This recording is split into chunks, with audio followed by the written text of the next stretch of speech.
আজি আমাৰ সদৌ অসম চৰকাৰী এনপিএছ কৰ্মচাৰী সন্থাৰ আহ্বান মৰ্মে আজি আমাৰ বিভিন্ন আমাৰ কলেজ শিক্ষক সন্থা আমাৰ জিলা প্ৰশাসন কৰ্মচাৰী সন্থা আৰু বিভিন্ন শিক্ষক কৰ্মচাৰী সকলো আটাইকেইটা সংগঠনে আমাৰ সমৰ্থন জনাই এই কাৰ্যসূচী আমাৰ সফল কৰিছে। জিলা পৰ্যায়ত আমাৰ এই আজি দিনজোৰা কৰ্মবিৰতি কাৰ্যসূচী হ'ব আৰু কেন্দ্ৰীয়ভাৱে জিলা সচলৰ পৰা আমাৰ দিছপুৰ চলো কাৰ্যসূচী গ্ৰহণ কৰা হৈছে।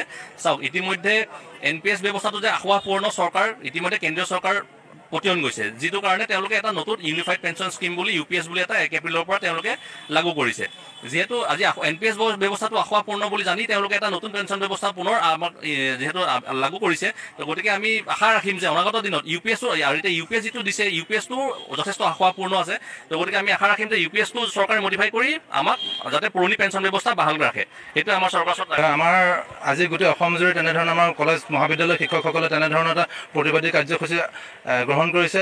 তাৰ পৰিপ্ৰেক্ষিতত এই দাবীৰ প্ৰতি আমাৰ বিভিন্ন ধৰণৰ কৰ্মচাৰী সংগঠনেও দাবী উত্থাপন কৰিছে।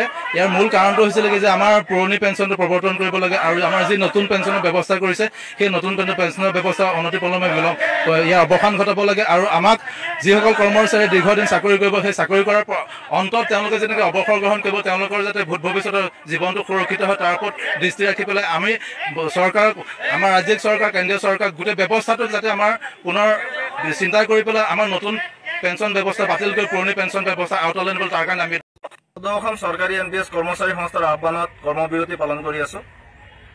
আমাৰ দাবী এটাই, আমাক পুৰণি পেঞ্চন ঘূৰাই লাগে আৰু সেই দাবী অনুসৰি আজি কেন্দ্ৰীয় সমিতিৰ আহ্বানত আমি ইয়াত কৰ্মবিৰতি পালন কৰিছোঁ।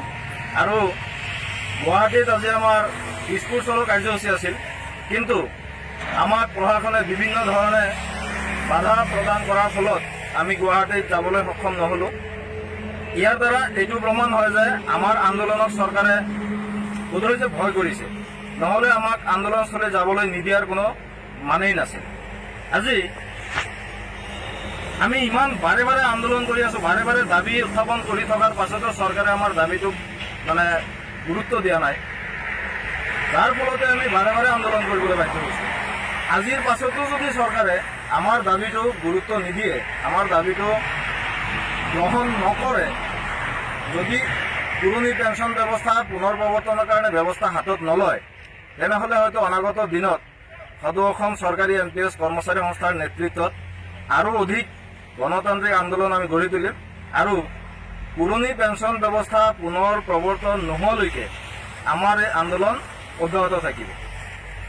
গতিকে এই চেগতেই সমূহ কৰ্মচাৰী সমাজক আমি আহ্বান জনাইছোঁ যাতে এই এনপিএছ আৰু ইপিএছ ব্যৱস্থাৰ বিৰুদ্ধে আন্দোলনৰ যি ধাৰা সেয়া অব্যাহত ৰাখে, চৰকাৰক যাতে বাধ্য কৰাব পাৰে, যাৰ কাৰণে আমি সকলোৱে ঐক্যবদ্ধভাৱে আন্দোলনৰ কাৰণে, অনাগত দিনৰ আন্দোলনৰ কাৰণে আকৌ সাজু থাকিব লাগিব।